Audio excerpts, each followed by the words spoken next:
ஜனநாயகம் படம் இந்த கிளிப்ஸ் ரிலீஸ் ஆனது தான் இப்போ ரொம்ப பேசப்படுற ஒரு ட்ரெண்டிங் டாப்பிக்காக இருக்குது. கரெக்டாக 10 நாளைக்கு முன்னாடி இந்த கிளிப்பிங்ஸ் கரெக்டாக அது ரிலீஸ் ஆனதுக்கான காரணம் என்ன?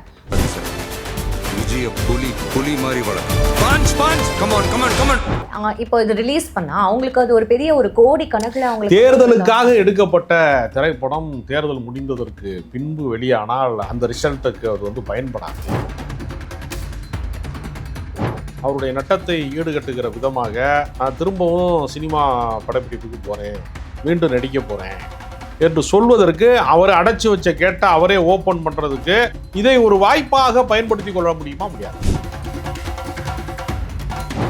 தமிழ்நாட்டினுடைய வாக்காளர்களிலே ஒரு சிறு பகுதி தான் வந்து விஜயின் ரசிகர்கள் என்று சொல்வதற்கு பதிலாக ஒட்டுமொத்த வாக்காளர்களுமே விஜயின் ரசிகர்கள் என்று சொல்வதை போன்ற ஒரு தோற்றத்தை உருவாக்க பார்க்குறாங்க. யோசிச்சு பாருங்க, நேற்று வந்து கன்னியாகுமரியில் ₹1 கூட நான் வரி உயர்த்த மாட்டேன். அப்ப நிர்வாக ரீதியான அவருக்கு அறிவு இல்லைங்கிறது இந்த அடையாளம். விஜய் மேல திணிக்கப்படணும் அப்படின்றதுக்காக இந்த படம் திமுக வந்து ரிலீஸ் பண்ணி திமுக திணிக்கிறதுக்கு முன்னாடிலாம் அவர் இஸ்லாமியர்களுக்கு எதிராக படமே நடிக்கலையா? அவரு துப்பாக்கி படம் நடிக்கலையா? அவரு இஸ்லாமிய அமைப்புகள்லாம் அவருக்கு எதிராக போராடலையா? ஏங்க எல் முருகனுக்கும் சென்சார் போர்டுக்கும் அமித்ஷாவுக்கு இதுவாங்க வேலை. எந்த படத்தை ரிலீஸ் பண்றதுங்கிற இடத்துல அவங்க இருக்கா. டிஸ்ட்ரிபியூட்டர் அமித்ஷாங்கிறவரு ஓம் பொண்டாட்டியில இருந்து உன் படத்துல இருந்து எதையுமே உன்னால கட்சியில இருந்து உன்னை நம்பி வர்றவன்ல இருந்து யாரையுமே பாதுகாக்கலைன்னா என்ன அர்த்தம்? உன் படத்தை உன்னால பாதுகாக்க முடியாதா? ஆமா, வித்த காட்டுறவர் தானங்க அவரு. விசில் கூர்க்கா உடனே அடிக்கிறாரு. விசில் அடிக்கிறக்கா ஒருத்தர முதலமைச்சர் ஆகனா எங்க தெரு கூர்க்காவை தானங்க நீங்க முதலமைச்சர் ஆகணும். இல்ல இந்த கூட்டத்தை பார்த்து திமுக வந்து அது கூட்டமே இல்லங்க. நீங்க அது ஒரு பொய்யை தாங்க திரும்ப திரும்ப சொல்றாங்க. தமிழ்நாடு முழுக்க இருக்கக்கூடிய நிர்வாகிகளே, தமிழ்நாடு முழுக்க இருக்கக்கூடிய ரசிகர்களே ஒரு தெருவுக்குள் வைத்து நிரப்புவதன் மூலமாக கூட்டம் இருப்பது மாதிரியான தோற்றத்தை உருவாக்குவதற்கு ஒவ்வொரு இடத்திலும் 4 மணி நேரம் அவர்கள் நேரம் எடுத்துக் கொள்கிறார்கள். என்ன அதிசயமா ஏதோ ஒரு தேவகுமாரன் பூமிக்கு வந்தது மாதிரியா, கடவுளின் அவதாரம் வந்து அப்படியே கீழே இறங்கின மாதிரியா, அப்படியே தனியா ஆகாயத்துல தனி விமானத்துல வருவாராம், பஸ் மேல மேற்கூரையில ஏறி பேசுவாராம், பூமியில கால் படாம அப்படியே வந்துட்டு அவர் முதலமைச்சர் ஆயிடுவாரோ? தேவனுக்கு அடியார்கள் தேவர் அடியார்கள் என்பது இன்றைக்கு கெட்ட வார்த்தையா மாறிடுச்சு. ஒருத்தர் ரோட்ல கிராஸ் பண்ணி போக குறுக்க வந்துட்டானா நீ இன்னாருக்கு பிறந்தவனே தேவனாமனேன்னு கேட்கறான். அது கோவில் பணிப்பெண்களுக்கான சொல்லு. அந்த சொல்லை கொச்சைப்படுத்தியவர்கள் யாரு? இஸ்லாமியர்களா, கிறிஸ்தவர்களா, சைனர்களா, சமணர்களா, புத்த மதத்தை சேர்ந்தவர்களா?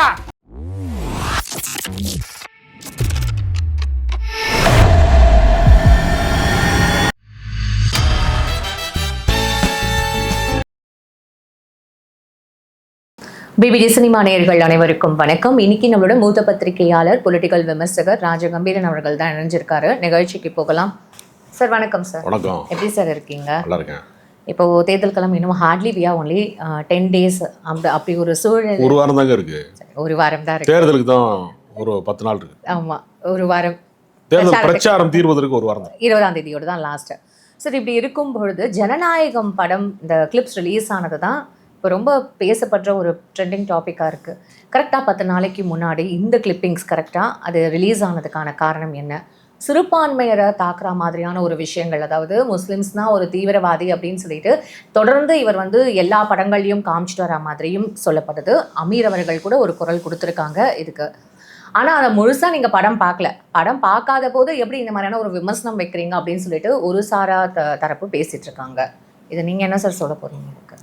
ஜனநாயகன் படத்திற்கு வந்து தன்னுடைய ரசிகர்கள் வந்து கியூவில் நின்று ஆன்லைன் புக் பண்ணி காத்திருந்து 2000 200 டிக்கெட்டை 2000 கொடுத்து வாங்கி கஷ்டப்படாமல் இருக்கிறதுக்காக தாவேகா தரப்பே ரிலீஸ் பண்ணிட்டாங்களா பெருந்தன்மையா அப்படின்னு சில கேள்விகள் இருக்கு.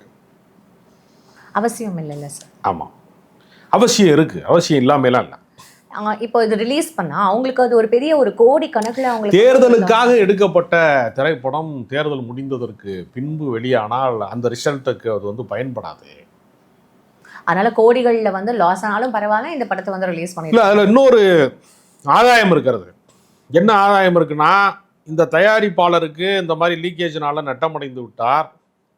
அவருடைய நட்டத்தை ஈடுகட்டுகிற விதமாக நான் திரும்பவும் சினிமா படப்பிடிப்புக்கு போகிறேன், மீண்டும் நடிக்க போகிறேன் என்று சொல்வதற்கு, அவரை அடைச்சி வச்ச கேட்ட அவரே ஓப்பன் பண்ணுறதுக்கு இதை ஒரு வாய்ப்பாக பயன்படுத்தி கொள்ள முடியுமா முடியாதா? சார் கற்பனையில வந்து இது பேசப்படுற மாதிரியான ஒரு விஷயமா தானே சார்? ஏங்க கற்பனையில விஜய் முதலமைச்சராகலாம், கற்பனையில விஜய் வந்து அமைச்சரவையெல்லாம் அமைக்கலாம், கற்பனையில வந்து இதெல்லாம் நடக்கக்கூடாதா? ஏன்னா அவருக்கு ஒரு நியாயம், எங்களுக்கெல்லாம் ஒரு நியாயமா? இல்லை சார், இப்போது விஜய் அவர்கள் இந்த மாதிரியான ஒரு விஷயம் பண்ண போது இந்த ஸ்ட்ராட்டஜி யூஸ் பண்ணுறது மக்களுக்கு தெரிஞ்சால் அது இன்னும் அவருக்கு ஒரு பெரிய ஒரு ட்ராபேக். அதை பற்றி மக்களை பற்றி அவர் என்னைக்காவது கவலைப்பட்டிருக்காரா? திருவான்மியூர் திருமண விழாவுக்கு போயிட்டு வந்தார் ஜோடியா, அப்போ மக்கள் என்ன பேசுவாங்கிறத பற்றி கவலைப்பட்டா போனார் சார். இங்கேருந்து இது அங்கே போய் லிங்க் பண்ணுறதுக்கு ஆமாங்க, மக்கள் பேசுவதை பற்றி பக்கத்து வீட்டுக்காரன் நம்மளை பற்றி என்ன நினைப்பானோ அப்படின்னு கருதுறது மிடில் கிளாஸினுடைய வழக்கம். நீங்கள் ஒரு ஸ்டேட்டஸ்க்கு மேலே இருக்கிறவர்கள் வந்து சக மனிதர்கள் என்ன நினைப்பாங்களோ அப்படிங்கிறத பற்றி கவலைப்படுற இடத்துல அவங்க இருப்பாங்களா? ஃபைன், இப்போ உங்களோட பாயிண்ட்டுக்கே வரேன். விஜய் அந்த ஸ்டேட்டஸில் இருக்கார், ஆனால் அவருக்கு ஓட்டு போடுற மக்கள் எல்லாமே மிடில் கிளாஸ் மனப்பான்மையோடு இருக்கிற மக்கள் தானே இருப்பாங்க, ஜாஸ்தி பேர். அப்போ அவங்க இந்த மாதிரியான ஒரு விஷயங்கள்ல அப்படி ஆதரிப்பாங்க? இல்லை, தமிழ்நாட்டில் இருக்கக்கூடிய எல்லா வாக்காளர்களையுமே விஜய் ரசிகர்களை போல கருதி கொள்ளக்கூடிய மனோபாவம் இருக்குல்ல. தமிழ்நாட்டினுடைய வாக்காளர்களிலே ஒரு சிறு பகுதி தான் வந்து விஜயின் ரசிகர்கள் என்று சொல்வதற்கு பதிலாக ஒட்டுமொத்த வாக்காளர்களுமே விஜயின் ரசிகர்கள் என்று சொல்வதை போன்ற ஒரு தோற்றத்தை உருவாக்க பார்க்குறாங்க. இது ஒரு பிம்பம் நீங்க நினைக்கிறீங்க? பிம்பம் தான். அதில் என்ன உங்களுக்கு பிம்ப அரசியல் தான். அதில் என்ன ஒரு இமேஜ் மெயின்டைன் பண்ணுறது தானே. இதில் என்ன இருக்குது? நீ யோசிச்சு பாருங்க. நேற்று வந்து கன்னியாகுமரியில் ₹1 கூட நான் வரி உயர்த்த மாட்டேன் அப்படிங்கிறாரு. அப்போ நிர்வாக ரீதியான அவருக்கு அறிவு இல்லைங்கிறதுக்கு இது அடையாளம். ஏன்னா மத்திய அரசாங்கம் வந்து நமக்கு வந்து மாநில அரசுக்கு சில மானியம் கொடுக்குதுல்ல. அப்போ வந்து மானியம் கொடுக்கும் போதே அவங்க என்ன கண்டிஷன், டேர்ம்ஸ் அண்ட் கண்டிஷன் போடுவாங்க தெரியுமா? இன்னென்ன விஷயங்கள்ல நீங்கள் வரியை உயர்த்த வேண்டும் என்பதற்கு ஒப்புக்கொண்டால்தான் மத்திய அரசாங்கத்தினுடைய நிதியே கிடைக்கும். இல்லாட்டினா நீங்கள் ரோடு போட முடியாது, மின் வசதி செய்ய முடியாது. எல்லாவற்றிற்கும் மத்திய அரசாங்கத்தினுடைய தயவு தேவை. மாநில அரசே எல்லாத்தையும் செஞ்சிட முடியும் அப்படிங்கிற இடத்துல மாநில அரசுக்கான அதிகார எல்லை, அதற்கான வரம்பு, அதற்கான நிதி ஆதாரம், அதுக்கெல்லாம் எவ்வளவு நடைமுறை சிக்கல்கள் இருக்கிறது என்பதை குறித்து அவருக்கு தெரியல. அவர் என்ன நினைக்கிறார்? நீங்கள் போய் 2 இட்லியும் ஒரு காஃபியும் சாப்பிட்டீங்கன்னா கூட மாநிலத்துக்கும் நீங்கள் ஜிஎஸ்டி கட்டிய மத்திய அரசாங்கத்துக்கு சென்ட்ரல் ஜிஎஸ்டி, ஸ்டேட் ஜிஎஸ்டி ரெண்டுமே இருக்கு. அப்போ இந்த சீமான்லாம் பேசுவார் தெரியுமா, நான் வரியே கொடுக்க மாட்டேன், எடுத்துக்கிடுவாங்க அவங்களே, நம்ம கொடுக்க தேவையில்லை. கொசு வந்து நம்மகிட்ட வந்து கடிக்குது, ரத்தத்தை உறிஞ்சிட்டு போகுது, அது நம்மகிட்ட கேட்டால் வந்து கொசு வந்து அனுமதியாக கேட்குது, பெர்மிஷன் லெட்டராக கேட்குது நம்மகிட்ட, அது பாட்டுக்கு சொங்கின்னு வந்து கடிச்சிட்டு போகுதுல. அது மாதிரி தான் இது. மத்திய அரசாங்கத்தினுடைய வரிங்கிறது நம்ம சோப்பு வாங்கினாலும் சீப்பு வாங்கினாலும் எல்லாத்துலேயுமே அது ஒழிஞ்சிருக்கும். உங்களுக்கு தெரியாது. ஏன்னா தனியாக போய் வரி கட்டுறதுனா இன்கம் டேக்ஸ் கட்டுற மாதிரி 1-2 தான் அப்படி இருக்குது. சிலலாம் அவங்களே எடுத்துக்கிறாங்கல்ல. Fine sir. நீங்கள் அரிசி வாங்கினாலும், பருப்பு வாங்கினாலும், உங்கள் வீட்டில் வந்து டிவி வாங்கினாலும், ஃப்ரிட்ஜு வாங்கின என்ன வாங்கினீங்கனாலும் ஜிஎஸ்டி இருக்கா இல்லையா? சரி சார், இப்போது இது ஓகே. இப்போ இந்த ஜனநாயகம் படம் ரிலீஸ்க்கு நம்ம வரும்பொழுது இது நீங்கள் சொல்கிறீங்க இது விஜய் தரப்புலேருந்து பண்ணியிருக்காங்கன்னுட்டுன்னு. இது ஒரு பக்கம் இது திமுக பண்ணியிருக்கோம், ஏன்னா சிறுபான்மையினரோட ஓட்டு வந்து விஜய்க்கு விழக்கூடாது, முக்கியமாக இந்த மாதிரி முஸ்லீம் சமுதாயம் வந்து தீவிரவாதியாக தொடர்ந்து இவர் காமிச்சிட்டு வராருன்ற ஒரு பிம்பத்தை விஜய் மேலே திணிக்கப்படணும் அப்படின்றதுக்காக இந்த படம் திமுக வந்து ரிலீஸ் பண்ணியிருக்கோம். திமுக திணிக்கிறதுக்கு முன்னாடிலாம் அவர் இஸ்லாமியர்களுக்கு எதிராக படமே நடிக்கலையா? அவர் துப்பாக்கி படம் நடிக்கலையா? அவர் இஸ்லாமிய அமைப்புகள்லாம் அவருக்கு எதிராக போராடலையா? பீஸ்ட் படம் என்ன? எல்லா படங்கள்லையும் இஸ்லாமியர்களை வன்முறையாளர்களாக காட்டுவதன் மூலமாக காசு சம்பாதிக்கிற வித்தையை எத்தனையோ பேர் செஞ்சுருக்காங்க. மணிரத்னம் தொடங்கி அர்ஜுன், விஜயகாந்த், அந்த வரிசையில் இவர் அதிகமாக படங்கள் நடிச்சிருக்கிறார், வசூல் படங்கள். இவர் அந்த மாதிரி படமே நடிக்காதவரா முதல் முறையாக வந்து திமுக அவர் அம்பலப்படுத்த போதா? கரெக்டு. ஆனால் இப்போது இந்த தருணத்தில் கரெக்டாக இந்த எலெக்ஷனுக்கு 10 நாளைக்கு முன்னாடி இது அது ஒரிஜினல் பிரிண்டோட அது வந்து லீக் ஆகுதுன்னும் போது நிறைய சந்தேகங்கள் இங்கே எழுப்பப்படும். சரி, அந்த பிரிண்ட் என்ன போட்டிருக்கு? எடிட்டிங் வெர்ஷன் போட்டிருக்கா இல்லையா? ஆமாம். அது எப்படி எடிட்டிங் வெர்ஷன் எப்படி வரும்? எடிட்டர் தானே இருக்கும். அது சினிமா கலைஞர்களுக்கு தெரியும். ஒரு திரைப்படம் ரிலீஸ் ஆவதற்கு முன்பு நீங்கள் பல திரையரங்கத்தை, அந்த ப்ரீவியூ தேட்டர்ஸ்லாம் இருக்குல்ல, ஆமாம், அங்கே படம் பார்க்க போனீங்கன்னா உங்கள் மொபைலை வாங்கி வச்சுக்கிடுவாங்க. தெரியுமா உங்களுக்கு? நீங்கள் மொபைலோட போக முடியாது. உங்கள் மொபைலை இங்கே ஒப்படைச்சிருங்க, இந்த இடத்துல வச்சுருங்க, இது வந்து ரிலீஸ் ஆனதுக்கு முன்னாடி நாங்கள் காட்டுறதுனால இதை பயன்படுத்தக்கூடாது அப்படின்னு வாங்கி வைக்கக்கூடிய பல இடங்கள் இருக்குது. எப்படி வந்து அது லீக்கேஜ் ஆகும்? சினிமாக்காரர்களே தவிர அந்த படத்திலே பணியாற்றியவர்களையே கூட அனைவருக்கும் அது கிடைக்காது. எடிட்டர்கிட்ட இருக்கும். இசையமைப்பாளர்களுக்கு ரீ ரெக்கார்டிங்காக கொடுப்பாங்க. அதுக்கு வந்து அதை பர்பஸ் போடுவாங்க. ஆர்ஆர் அப்படின்னு அதில் எழுதியிருப்பாங்க. ரீ ரெக்கார்டிங் பர்பஸ் எழுதியிருப்பாங்க. எடிட்டிங் வெர்ஷன் மாதிரி மியூசிக் வெர்ஷன் அனுப்புவாங்க. அப்போ இயக்குனர்கிட்டையும் தயாரிப்பாளர்கிட்டையும் எடிட்டர்கிட்டையும் மட்டுமே இருக்க வேண்டிய ஒரு வெர்ஷன் வந்து வெளியாகுதுன்னா அவங்க இல்லாமல் யார் வெளியாக முடியும்? என் வீட்டு சாவி நான் தானே வச்சுருக்கேன். என்னோட மெயில் ஐடிக்கான பாஸ்வேர்டை நான் தானே ஓப்பன் பண்ண முடியும். அதுக்கு பாஸ்வேர்டு இருக்குது. ஓப்பன் பண்ண முடியாது எல்லாரும் அதை. அப்போ யார்கிட்ட வந்து நீ காதில் பூ சுத்தலாம் பரவாயில்ல, காதில் பெரிய பெரிய மாலையாக வாங்கி போடுறாங்க, பூ மாலையாக வாங்கி போடுறாங்க. மத்திய தணிக்கை வாரியம் நாங்களும் அதை ரிலீஸ் பண்ணலன்றதுக்கு ஒரு விளக்கமும் அவங்களும் ஏங்க எல்முருகனுக்கும் சென்சார் போர்டுக்கும் அமித்ஷாவுக்கு இதுவாங்க வேலை. எந்த படத்தை ரிலீஸ் பண்ணுறதுங்கிற இடத்துல அவங்க இருக்கா. டிஸ்ட்ரிபியூட்டரா அமித்ஷாங்கிறவர்? அவர் உள்துறை அமைச்சரா இல்லை ஒரு டிஸ்ட்ரிபியூட்டரா? இந்த அன்பு செழிய மாதிரி சினிமா ஃபைனான்சியர் அவர் அமித்ஷாங்கிறவர். இந்த எல்முருகங்கிறவர் யார்? சினிமா டிஸ்ட்ரிபியூட்டரா? ஒரு தேட்டராக கொண்டு வந்து கியூப் கொண்டு கொடுக்குறவரா அவர்? ஏதாவது ஒரு அர்த்தம் பொருத்தம் வேணாமா? ஓம் பொண்டாட்டியிலேருந்து உன் படத்துலேருந்து எதையுமே உன்னால் இப்போ கட்சியிலேருந்து உன்னை நம்பி வர்றவன்லேருந்து யாரையுமே பாதுகாக்கலைன்னா என்ன அர்த்தம்? உன் படத்தை உன்னால் பாதுகாக்க முடியாதா? சார் இப்போ விஜய் அவர்களுக்கு எந்த அளவுக்கு இதுக்கு ஆக்சஸ் இருக்கும் நீங்கள் நினைக்கிறீங்க சார்? ஏன்னா அவர் நடிச்சு கொடுத்ததோடு அவரோட வேலை முடிஞ்சிடுச்சு. அதுக்கப்புறம் அவருக்கும் அந்த படத்துக்கும் ஒரு பெரிய அளவில் தொடர்பு இருக்காது. until unless the movie get released அப்படின்ற மாதிரியான ஒரு ஆங்கிள் இங்கே பார்க்கப்படுது. அப்போது இது வந்து ப்ரொடியூசர், அப்புறம் வந்து டிரெக்டர், அப்புறம் இந்த எடிட்டிங் டீமு, ப்ரொடக்ஷன் டீம் அப்படின்னு இவங்க கிட்ட தானே இந்த படம் இருக்கிறதுக்கு. இப்போ விஜய் சொல்லி இந்த படத்தை ரிலீஸ் பண்ணுவாங்க அப்படின்றது அதுதான். அதுதான் காரணம். நான் சொல்லிட்டேன், அடுத்த படம் நடிக்கிறதுக்கு இதை வந்து இந்த நஷ்டத்தை ஈடுகட்டுவதற்காக நடிக்க போகிறாரு அப்படின்னு அறிவிக்க போகிறாங்க. எப்படி போனாலும் அவர் ஜெயிக்க போகிறது இல்லைங்க. அவர் 1-2 சீட்டு ஜெயிப்பாங்களாங்கிறதே சந்தேகத்துக்குரியதாக இருக்கிறது. மே 4ஆம் தேதிக்கு பின்னாடி அவருக்கு வேலை வேணுமா வேணாமா? விஜய் வந்து வீட்டில் சும்மா இருக்க முடியுமா? இப்போ சைக்கிள் ஓட்டுறாரு. இந்த மாதிரி சைக்கிள் ஓட்டி பொழைச்சிக்கிட்டு இனிமே சார். இப்போ இந்த ஒரு ரோடா போய் சைக்கிள் ஓட்டுவாரா? மே 4ஆம் தேதி பின்னாடி அவருக்கு என்ன வேலை சொல்லுங்க? ரோடா போய் சைக்கிள் ஓட்டுவாரா இனிமே? ரோடோட போய் அவர் எதுக்கு சார் சைக்கிள் ஓட்டணும்? ஆமா, வித்த காட்டுறவர் தானங்க அவரு.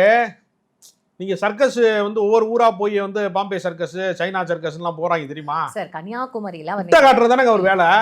சைக்கிள் ஓட்டி பிரச்சாரம் பண்ற மாதிரி தானே சார் அதை பார்க்கணும். எதுக்கு சைக்கிள் எதுக்கு ஓட்டுற நீ? அது தமிழ் மாநில காங்கிரஸோட சின்னம். அவங்களே தாமரையில போட்டிடுறாங்க தமிழ் மாநில காங்கிரஸ்காரங்க.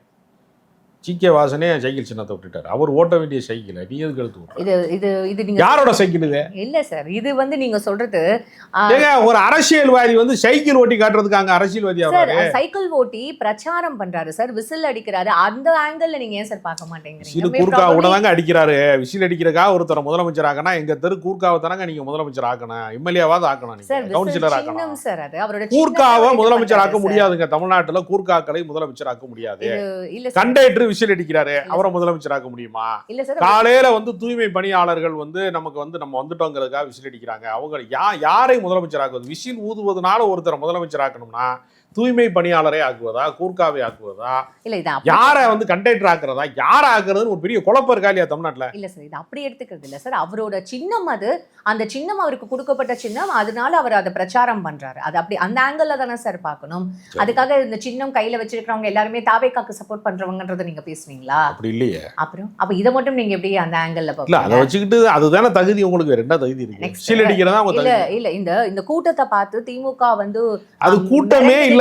அது ஒரு பொய்யத்தாங்க திரும்ப திரும்ப சொல்றாங்க. தமிழ்நாடு முழுக்க தாவேகாவினுடைய ரசிகர்கள், விஜயினுடைய ரசிகர்கள், நிர்வாகிகளை தமிழ்நாடு முழுக்க இருக்கிற எல்லாரையுமே பஸ்ஸை பிடிச்சி வேனை பிடிச்சி ஆளை ரெடி பண்ணி ஒரு தெரு முழுமைக்கு நிறைத்து வைத்து வேணும்னே 4 மணி நேரம் தாமதத்திற்கு பின்பு அந்த இடத்துக்கு அவர் வர்றாரு. ஏன்னா அந்த கிரவுட் ஃபுல் பண்ற வரைக்கும் இன்சிடென்ட்க்கு அப்புறம் அவர் எந்த இடத்துலயுமே வந்து டிலே ஆன மாதிரி தெரியல sir. he was an on time. ஏன் அப்புறம் ஏன் காரைக்குடியில ஏன் வந்து பேசாம அவர் ஊமையா போயிட்டார் அன்னைக்கு ஒரு நாளைக்கு? காரைக்குடியில ஏன் பேசாமல் போனார்? டயத்துக்கு வர்றாரு காரைக்குடிக்கு அவர் வந்தாரா? என்ன அவரே சொல்றாரு காரைக்குடியில் நான் லேட்டாக வந்து பேச முடியாமல் போச்சுங்கிறாரு. நீங்க அவருக்கு இவ்வளவு முட்டு கொடுக்குறீங்க? இல்ல சார், நீங்க தாவேக்காரன் கொடுத்த முட்டை விட நீ உங்க முட்டு பெரிய முட்டை இருக்காங்க சார். அவசியம் இல்ல சார், இந்த கூட்டம் அவசியம் இல்லாம இவ்வளவு முட்டு கொடுக்குறீங்க. அவசியத்துக்கு எவ்வளவு கொடுக்குறீங்க? ஜாஸ்தியா இருக்கிறதுனால கூட்டம் ஜாஸ்தி இல்லைங்க. தமிழ்நாடு முழுக்க இருக்கக்கூடிய நிர்வாகிகளே, தமிழ்நாடு முழுக்க இருக்கக்கூடிய ரசிகர்களே ஒரு தெருவுக்குள் வைத்து நிரப்புவதன் மூலமாக கூட்டம் இருப்பது மாதிரியான தோற்றத்தை உருவாக்குவதற்கு ஒவ்வொரு இடத்திலும் 4 மணி நேரம் அவர்கள் நேரம் எடுத்துக் கொள்கிறார்கள். பாண்டி பசார்ல பிரதமர் மோடி போன மக்களவை தேர்தலுக்கு பார்லிமெண்ட் எலெக்ஷனுக்கு ரோட் ஷோ போனாரு. அந்த சாலை வளம் என்று சொல்லக்கூடிய அந்த ரோட் ஷோவிற்கு தேர்தல் ஆணையம் வழங்கிய நேரம் 40 நிமிடங்கள் தான் அனுமதி. பிரதமருக்கே 40 நிமிடம் தான் அனுமதினா, நான் அதே இடத்துக்கு நான் வர்றேன், எனக்கு 4 மணி நேரம் கொடுங்கன்னு விஜய் அனுமதி கேட்குறாங்க, தாவேக்கா அனுமதி கேட்க. அப்போ 4 மணி நேரம் எதற்கு உங்களுக்கு தேவைப்படுதுன்னா, கூட்டத்தை கிரௌடு ஃபுல் பண்றதுக்கு டைம் எடுத்துக்கிறீங்க சார். இது செட்டிங் பண்ணி தான் ஆளை சேர்க்கிறீங்க, ஆளை கிரௌட கொண்டு வந்து செயற்கையாக கொண்டு வந்து சேர்க்கிறீங்க. ஒரு கேள்வி இங்க வருது சார். ஏன்னா இப்போ அவர் அந்த ஏரியாக்கு டைரக்டரா வரதா இருந்தா பரவாயில்ல, அவர் ஒரு இடத்துல இருந்து இன்னொரு இடத்துக்கு டிராவல் பண்ணிட்டு எல்லாருமே அப்படித்தாங்க. ஏங்க நேத்து காலையில பரமக்குடியில வாக்கிங் போறாரு மு.க. ஸ்டாலின் அவர்கள். அப்ப அவர் பரமக்குடிக்காரர், அவரு எல்லாருமே வேற இடத்துல தான் வர்றாங்க. அவரு சார் இங்க யாரு இருங்க, எல்லாருமே வேற வேற இடத்துல தாங்க வர்றாங்க. நான் என்ன என் வீட்டுல இருந்து அப்ப பேசிட்டு இருக்கேன், உங்க ஸ்டூடியோக்கு வந்து நான் பேசிட்டு இருக்கேன். எல்லாருமே வேற வேற இடத்துக்கு தான் வருவாங்க. என்ன அதிசயமா ஏதோ ஒரு தேவகுமாரன் பூமிக்கு வந்தது மாதிரியா, கடவுளின் அவதாரம் வந்து அப்படியே கீழே இறங்கின மாதிரியா, அப்படியே தனியா ஆகாயத்துல தனி விமானத்துல வருவாராம், பஸ் மேல மேற்கூரையில ஏறி பேசுவாராம், பூமியில கால் படாம அப்படியே வந்துட்டு அவர் முதலமைச்சர் ஆயிடுவாரோ. தமிழ்நாட்டு மக்கள்லாம் கிறுக்கு போயிடலாம், நானே கிறுக்கு கேன பயில்களா நாங்களாம், பைத்தியக்காரங்களா நாங்களாம். சினிமாவில் நீ நடிச்சா டான்ஸ் ஆடுனா உன்னை நாங்கள் முதலமைச்சர் ஆகுவோமா? உனக்கும் தமிழ்நாட்டுக்கு பிரச்சனைகளுக்கு என்ன சம்பந்தம்? திருப்பரங்குன்றம் பற்றி எரியும் போது ஏதாவது கருத்தாவது சொன்னியா நீயே? கேட்டா மைனாரிட்டி ஓட்டு பூரா அவருக்கு வந்துருமா? கிறிஸ்தவ நிறுவனங்களுக்கு வரக்கூடிய, தொண்டு நிறுவனங்களுக்கு வரக்கூடிய நிதியெல்லாம் ஒழுங்கு செய்ய போறோம், திருத்த சட்டம் கொண்டு வர போறோங்கிற பேர்ல கிறிஸ்தவ நிறுவனங்களை எல்லாமே அந்த சொத்துக்களை கைப்பற்றுவதற்கு மத்திய அரசாங்கம் ஒரு திருட்டு சட்டத்தை கொண்டு வந்து திருத்த சட்டம்னு வச்சிருக்கான். ஏதாவது வந்து லைசன்ஸ் இல்லை, அது இல்லை, ஏதாவது ஒரு முறையான விஷயங்கள் டாக்குமெண்ட்ஸ் இல்லைன்னா அந்த சொத்து பூரா அரசாங்க சொத்தா மாறுமா? திருத்த சட்டம் கொண்டு வர்றான் கிறிஸ்தவர்களுக்கு எதிராக. ஜக்கி வாசுதேவ் முறையீடு பண்ணியிருக்கிறாருன்னு அந்த சொத்தையெல்லாம் நீ எடுத்துக்கிறியா நீ கவர்மெண்ட்ல, சென்ட்ரல் கவர்மெண்ட்ல? நான் கேட்கிறேன், ஜக்கி வாசுதேவுக்கு ஒரு அரசியல் சாசனத்துல ஒரு சட்டம், கிறிஸ்தவனுக்கு ஒரு சட்டமா? மைனாரிட்டிக்கு ஒரு சட்டம், மெஜாரிட்டிக்கு ஒரு சட்டமா? சட்டம் எல்லாத்துக்கும் பொது தானே. கிறிஸ்தவன் கொலை பண்ணாலும் இந்து கொலை பண்ணாலும் கொலை தானே, குற்றம் ஒண்ணு தானே. சட்டத்துல என்ன வேறுபாடு இருக்கா? ஜக்கி வாசுதேவ் வந்து யானை போடுகிற வழித்தடத்தை மறிக்கலாம், ஆக்கிரமிச்சு கட்டடம் கட்டலாம், அங்க வந்து டான்ஸ் ஆடுவீங்க, வந்து பிரதமரை கூட்டிட்டு வருவீங்க, உள்துறை அமைச்சரை கூட்டிட்டு வருவீங்க, ஆக்கிரமிப்பாளர்களுக்கு நீங்கள் ஆதரவாக நடந்து கொள்வீங்க, அங்கு எந்த நடவடிக்கையும் பாயாது. கிறிஸ்தவ நிறுவனங்கள் மேல வந்து நீங்க வந்து ஏதாவது ஒரு மைனஸ் இருக்கு, ஏதாவது ஒரு பாயிண்ட் தப்பா இருக்கு அப்படின்னா சொத்தை பறிமுதல் பண்ணுவோம்னா என்ன அர்த்தம்? அதுக்கு அறநிலையத்துறை ஒரு வார்த்தை ஜோசப் விஜய் சொல்லக்கூடிய நீ ஒரு வார்த்தை வந்து கண்டனம் தெரிவிச்சிருக்கியா? நீயே திருப்பரங்குன்றத்திற்கு கண்டனம் தெரிவித்தாயா? அது திருப்பரங்குன்றத்தை அயோத்தியாக மாற்றுவோம்னு அயோக்கியர்கள் கூக்குரல் போடுறான். சங் பரிவாரங்கள், சதிகாரர்கள் வந்து வெளியூர்ல இருந்து ரவுடியரை கூட்டிட்டு வந்து இந்து வேடத்திலே ஒளிந்து கொள்ளக்கூடியவர்களாக ஆட்களை கூட்டிட்டு வந்து, உண்மையான பக்தர்கள் அங்கே வந்து யாருமே கலவரம் செய்ய விரும்பல. பக்தர்கள் வேடத்திலே ஒளிந்து வைத்து பாஜக காரனை கூட்டிட்டு வந்து, இந்து முன்னணிக்காரனை கூட்டிட்டு வந்து கலவரம் செய்வதற்கு முயற்சி செய்கிறார்கள். தர்காவை ரீலோகேட் பண்ணுவேன்னா தர்காவை தூக்கி வேற இடத்துக்கு மாத்தோம்னா என்ன அர்த்தம்? உடைச்சு எரியணும் தானே அர்த்தம். வாயமூடி மௌனமா இருக்க, இவருக்கு மைனாரிட்டி ஓட்டு போடுவாங்களோ? சார் நீங்க சொல்ற இந்த விஷயங்கள் எல்லாமே இப்ப இங்க அறநிலையத்துறைன்னு ஒரு நமக்கும் ஒண்ணு இருக்குல்ல சார், அது எல்லாமே தமிழ்நாடு கவர்மெண்ட் கண்ட்ரோல்ல தானே சார் இருக்கு. அதுல என்ன தப்பு? அப்போ அந்த மாதிரியான ஒரு விஷயங்கள் வந்து மத்திய அரசு பண்ணும்பொழுது மட்டும் இப்ப அறநிலையத்துறைங்கிறது யாரால உருவாக்கப்பட்டுச்சுங்கிற வரலாறு தெரியணுங்க. முதல்ல அடிப்படை அறிவில்லாத பல முட்டாள்கள் வந்து இதை பேசிக்கிட்டே இருக்கான். வலதுசாரிகள், பாஜக காரன், பல முட்டாள்கள் என்ன சொல்றான்னா, ஏற்கனவே கோவில், குளம், பெரிய சொத்துக்கள், அரசர்கள் எழுதி வைத்த சொத்துக்கள், நிலப்புலங்கள் எல்லாமே ஆக்கிரமிப்பு செய்யப்பட்டது. கோவிலுக்கு பணி செய்ய வந்த பெண்களை, தேவனுக்கு அடியார்கள் என்று தங்களை கோவிலுக்கு பணி செய்ய வந்த பெண்களை பாலியல் ரீதியாக சுரண்டுனாங்க. அங்க இருக்கக்கூடிய அர்ச்சகர்கள், அங்க இருக்கக்கூடிய ஓதுவார்கள்லாம் சுரண்டுனாங்க. அவங்க பாலியல் ரீதியாக கற்பத்தடை இல்லாத காலத்துல பல குழந்தைகள்லாம் உருவாயிருச்சு. தேவனுக்கு அடியார்களாக இருந்தவர்களை எல்லாம் ஒரு பாலியல் தொழிலாளிகளாக மாற்றிய காரணத்தினால, அத்துமீறல் நடந்ததுனால, வந்து வரம்பு மீறியதுனால தேவனுக்கு அடியார்கள், தேவரடியார்கள் என்பது இன்றைக்கு கெட்ட வார்த்தையா மாறிடுச்சு. ஒருத்தர் ரோட்ல கிராஸ் பண்ணி போகும்போது குறுக்க வந்துட்டானா, நீ இன்னாருக்கு பிறந்தவனே தேவனாமகனேன்னு கேட்கறான். அது கோவில் பணிப்பெண்களுக்கான சொல்லு. அந்த சொல்லை கொச்சைப்படுத்தியவர்கள் யாரு? இஸ்லாமியர்களா, கிறிஸ்தவர்களா, சைனர்களா, சமணர்களா, புத்த மதத்தை சேர்ந்தவர்களா? கோவிலை வைத்து கொள்ளையடித்த ஒரு கூட்டம் காலங்காலமாக அதை வச்சு அபகரிச்சவங்க, ஆட்டையை போட்டவங்கலாம் முறையீடு அதிகமா போச்சுன்னு ஓமந்தூர் ராமசாமி ரெட்டியார் முதலமைச்சரா இருக்கிற போது அவர் கொண்டு வந்ததுதான் இந்து சமய அறநிலையத்துறை. கோவில் குளத்தை வந்து பொது சொத்தை வந்து இன்னொருத்தர் திங்கக்கூடாது, சிவன் சொத்து குலநாசம் அடுத்தவன் காசு திங்கக்கூடாது, அது எல்லாருக்குமானது, அது தனிநபர் சொத்து கிடையாது, அது ஐயருக்கு சொந்தம் கிடையாது, ஐயங்காருக்கு சொந்தம் கிடையாது, அங்க இருக்கக்கூடிய இவர்களுக்கு வேற யாருக்குமே கிடையாது, அது எல்லாருக்குமான சொத்து என்பதை நிறுவுவதற்காக ஓமந்தூர் ராமசாமி ரெட்டியார் கொண்டு வந்தது இந்து சமய அறநிலையத்துறை. அது ஒழுங்குபடுத்தப்பட்டதுக்கு வந்தது. அதை கொண்டு வந்து சம்பந்தமே இல்லாம இந்துக்களுக்கு எதிரானது. அவன் சொல்றான் இந்துக்கள்கிட்ட ஒப்படைச்சிரு இந்து சமய அறநிலையத்துறை. எந்த இந்துக்கள்கிட்ட? எச் ராஜாட்ட ஒப்படைக்க சொல்றியா? யார்கிட்ட ஒப்படைக்க சொல்ற? நீங்க நிர்மலா சீதாராமன் ஒப்படைக்க சொல்றியா? இல்ல சார், இப்ப கும்பிடுறேன் முறை இந்து தினம் கும்பிடுறான் கோவில்ல. இந்து சமய அறநிலையத்துறைக்குன்னு சில கட்டுப்பாடுகள் இருக்குல்ல, அது எல்லாமே கரெக்டா பின்பற்றப்படுதா அப்படின்ற ஒரு கேள்வி இங்க வருது இல்ல சார்? யாரு கேட்கல? இப்ப நீங்க சொல்றீங்க இது அரசாங்க சொத்துங்க, அரசாங்கத்துல யாரு வேணாலும் கேள்வி கேட்கலாம்ல, தனியார்ட்ட போய் கேட்க முடியுமா? யோசிச்சு பாருங்க. ஒருத்தன் தனியார் சில பேர் என்ன செய்யறான்னா, பணக்காரர்கள் சில பேர் நிலத்தை வாங்கி வீடு கட்டி அவனுக்கு தேவையான அளவுக்கு ஒரு சின்ன ரோடு போட்டுக்கிறான். இது பிரைவேட் வே, உள்ளே நுழையக்கூடாது, நோ என்ட்ரி போடுறானா இல்லையா? கேட்ட மாதிரி போட்டுருக்கேன். அவனே ரோட்டில் சொல்ல முடியுமா? ஒருத்தன் போவேன் வண்டி நிப்பாடி, அவங்க ஒப்பை விட்டு சொத்தாடாது, அவங்க ஒப்பை விட்டு ரோடாடாது, என்னடா வண்டியை குறுக்க நிறுத்துற கேட்குறான்ல. அரசாங்க சொத்தை பார்த்து தான் கேட்க முடியும். பஸ்ஸில் கண்டக்டர் சண்டை போடும்போது அவங்க அப்பா விட்டு பஸ் அது நிறுத்தாமல் போகிற கேட்குறான்ல. பொது சொத்தை தானே அப்படி கேட்க முடியும். அப்போ அரசாங்கத்தில் இருந்தால் தானே அது ஒழுங்குக்கு வரும். அரசாங்கத்தில் இருந்தால் தானே பள்ளிக்கூடம் இருக்கு, சாலை இருக்கு, மருத்துவமனை இருக்கு. அதை தனியாருக்கு திரும்ப கொடுக்கணும்னு நினைக்கிறவன் ஏற்கனவே திருடுனவங்க யாரு வந்து எந்த கும்பல் வந்து இதை வந்து அத்துமீறினார்களோ, யாரு தேவனுக்கு அடியார்களை வந்து பெண்களை பாலியல் சுரண்டல் செய்தார்களோ, யார் சாதி ரீதியான பிளவுகளிலே குளிர் காய்ந்தார்களோ, கொள்ளையடித்தார்களோ, கோடிகளிலே மிதந்தார்களோ, அந்த திருட்டு கூட்டம் சொல்லுது இதை எங்கிட்ட கொடுத்துரு, ஓட்டு எது கொடுக்கணும்? இல்ல சார், அறநிலையத்துறை சரியா இங்க ஒர்க் பண்ணல அப்படின்னு நிறைய யார் சொன்னது ஒர்க் பண்ணலன்னு? நிறைய வந்து யார் சொன்னது ஒர்க் பண்ணலன்னு? யார் சொன்னது? ஆர்எஸ்எஸ் காரன் சொல்லியிருக்கான், பிஜேபி காரன் சொல்லியிருக்கான், வலதுசாரி சொல்லியிருக்கான், பாஜக காரன் சொல்லியிருக்கான், பக்தர்கள் சொல்லியிருக்கானா? பக்தர்கள் எங்கேயா சொல்லியிருக்கான அறநிலையத்துறை தவறாக இருக்கிறதுன்னு? பக்தர்கள் சொன்னதுல பாஜக காரன் சொல்றான். அவன் வந்து ஆட்டையை போடுறதுக்காக திருட்டுத்தனம் பண்ற கோடம்பாக்கம் ஸ்ரீன்னு ஒருத்தன் பல ஏக்கர் நிலத்தை ஆட்டையை போட்டு திருடி திங்கிறவன் அயோக்கிய பைய சேகர் பாபு பிடிச்சு அது ஆக்கிரமிப்பை பூரா அகற்றி கோவிலுக்கு சொந்தமான நிலத்தை கொண்டு வந்து சேர்த்திருக்கிறார். தெரியுமா? ஆயிரக்கணக்கான கோவில்களுக்கு குடமுழுக்கு என்று சொல்லக்கூடிய கும்பாபிஷேகத்தை நடத்தியிருக்கிறாரு சேகர் பாபு. சார், யாரை பார்த்து என்ன பேசணும் ஒரு விவசாயம் இல்லையா? சார், குடமுழுக்கு பண்றதுக்குன்னு சில வருடங்கள் இருக்கு.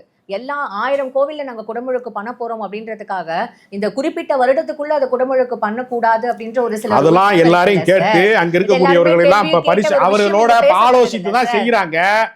ஆர்எஸ்எஸ் பொறுக்கிகள் தான் அதை இந்த பிரச்சனையை பொய்யா கிளப்பி விடுறான். பாஜக பொறுக்கிகள் தான் அதை கிளப்பி விடுறான். உண்மையான பக்தர்கள் ஒரு நாளும் அறநிலையத்துறையை குறித்து ரிப்போர்ட் பண்ணது இல்ல. குறைகள் இருந்தால் களையப்படும். சேகர் பாபுவை விட சிறந்த பக்தர் யாரும் கிடையாது. அவர் முருகனுக்கு மாநாடு நடத்துவாரு, அவர் எல்லாமே சரியா செய்வாரு அப்படின்னு பக்தர்களுக்கு தெரியும். சுகி சிவம் மாதிரி ஆன்மீக அறிஞர்கள் குற்றச்சாட்டு சொல்றாங்களா? யாரு சொல்றா? எச் ராஜாவை விட எச் ராஜா வந்து ஆன்மீக பற்றாளரா, சுகி சிவம் ஆன்மீக பற்றாளரா? யார் ஆன்மீக பற்றாளரு? நீ உன் கட்சியவே நீ ஆட்டையை போட்டு நீ தேர்தல் கொடுத்த காசு வீடு கட்டுனேன்னு குற்றச்சாட்டு உன் மேல இருக்கு. சுகி சிவத்து மேல ஒரு குற்றச்சாட்டு யாராவது சொல்ல முடியுமா? யாரை பார்த்து சொல்றது? அயோக்கிய பயலுக, திருட்டு பயலுகள்லாம் இந்த மாதிரி பொய்யை புரட்டுகளை, இந்த மாதிரி புனை சுருட்டுகளை கட்டவிழ்த்து விடுகிறார்கள், கலவரத்துக்கு வித்துடுகிறார்கள். இதை கேட்டிருக்காரு விஜய், கேட்டிருக்காரு என்னைக்காவது? இல்ல சார், இப்போ நீங்க இந்த படத்தை வந்து ரிலீஸ் பண்றதுனால திமுகக்கு வந்து நிறைய பெனிஃபிட்ஸ் இருக்கு. முக்கியமா என்ன பெனிஃபிட்ஸ் இருக்கு? ஒரு குப்பை படத்தை ரிலீஸ் பண்றதுல திமுக என்ன பெனிஃபிட் இருக்கு? ஒரு குப்பை படத்துல நடிப்பாரு, எப்பவுமே மசாலா படத்துல நடிப்பாரு, நல்ல படத்திலே விஜய் நடிக்க மாட்டாரு. ஒரு உலகமாக குப்பை படத்துல நடிச்சிருக்காரு. அதுல திமுக என்ன சொல்றாங்க? அதான் சார், இப்போ இந்த கிளிப்பிங்ஸ் மட்டும் கரெக்டா வந்து ரிலீஸ் பண்ணி இதெல்லாம் வந்து தீவிரவாதியா வந்து முஸ்லிம்ஸ் அவங்க காட்டுறாங்க அப்படின்னு சொல்லிட்டு அவங்களுக்கு அகைன்ஸ்டா ஓட்டுகளை திருப்பி தனக்கு சாதகமா பண்ணி அப்படியே நடிச்சதுல திமுக பண்றது. அது நடிச்சவன் அயோக்கியனா? கேள்வி கேக்குறேன் அயோக்கியனா? யாரு ரெண்டு பேர்ல யாரு மெயின் அயோக்கியாரு?